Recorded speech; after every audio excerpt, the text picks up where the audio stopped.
SNDP യോഗം Nattika union Sreenarayana സംഗമവും സ്നേഹാദരവും നടത്തി.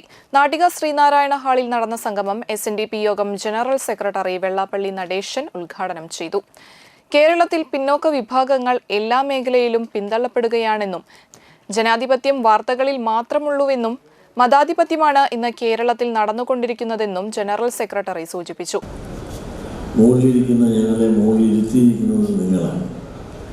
അതുകൊണ്ട് തന്നെ ഞങ്ങളെ സൃഷ്ടിക്കുന്ന നിങ്ങൾ, അതായത് നിങ്ങൾ അവരുടെ വോട്ടറെന്നാണ് യൂണിയൻ നേതാക്കന്മാരായാലും യോഗനേതാവായ എന്നെ ഉൾപ്പെടെ ഇവിടെ ഈ മുകളിൽ എത്തിയത്.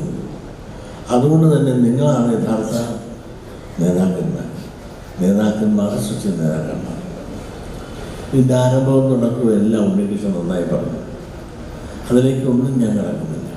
വൃത്തിയായും ഭംഗിയായും ഒരു കുറ്റമറ്റ രീതിയിൽ ഇന്ന് നാട്ടിക യൂണിയൻ അതിൻ്റെ പ്രവർത്തനം മാതൃകാപരമായി കൊണ്ടുപോകുന്നു എന്നതിൽ എനിക്ക് അഭിമാനമാണ്.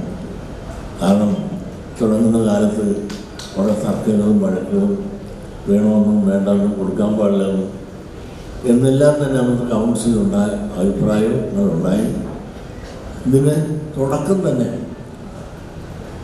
പാൾ പോസ്റ്റിൻ്റെ തല എണ്ണം വലുതായിപ്പോയി എന്നും ചെറുതായിപ്പോയി എന്നും പറഞ്ഞുള്ള തർക്കങ്ങൾ ഇതിൻ്റെ തുടക്കങ്ങളിൽ പലതും ഉണ്ടായി. എങ്കിലും അന്നെല്ലാം പല ആറ്റുമ്പോഴും പലതും ഉണ്ടായെങ്കിലും എല്ലാം അവസാനിച്ച് ഇതെല്ലാം ഭംഗിയായി ഇന്ന് നീങ്ങുന്നു എന്ന് കാണുന്നതിൽ സന്തോഷം.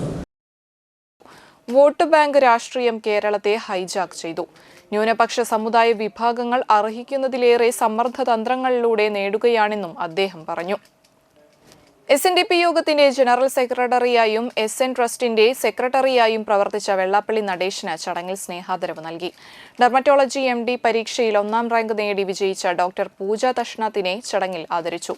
യൂണിയൻ പ്രസിഡന്റ് ഉണ്ണികൃഷ്ണൻ തഷ്നാത്ത് അധ്യക്ഷനായി. യൂണിയൻ സെക്രട്ടറി മോഹനൻ കണ്ണമ്പള്ളി, യോഗം ബോർഡ് മെമ്പർമാരായ ജയന്തൻ പുത്തൂർ, പ്രകാശ് കടവിൽ, യൂണിയൻ കൗൺസിലർമാരായ Narendran Thayyil, Ganesan CS, Deepan master, Narayanadas KG, Binoy Panapparambil, Suhas Shembipparambil, Sali Thashnath, Prajod PS, വനിതാ സംഘം നേതാക്കളായ Bindu Manoj, Sreeja teacher, Sudeep master, youth movement ഭാരവാഹികളായ പ്രഭാശങ്കർ VP, അദ്വൈത് വായിനപ്പള്ളി എന്നിവർ സംസാരിച്ചു.